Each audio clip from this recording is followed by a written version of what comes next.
Selamlar.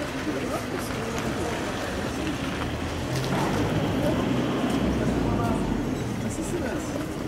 Nasıl bu işler?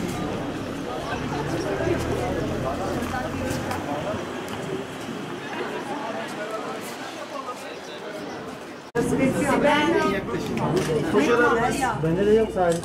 Evet. Hep gecede makas var. Hayırlı olsun.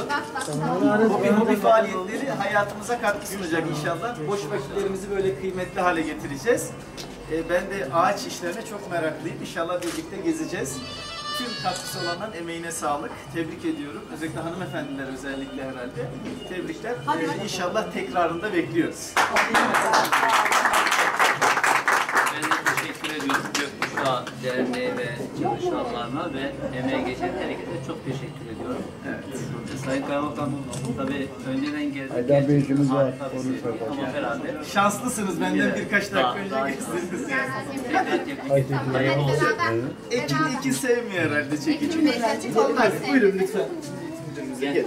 Halk eğitim müdürümüze. Hayırlı olsun. Hayırlı uğurlu olsun.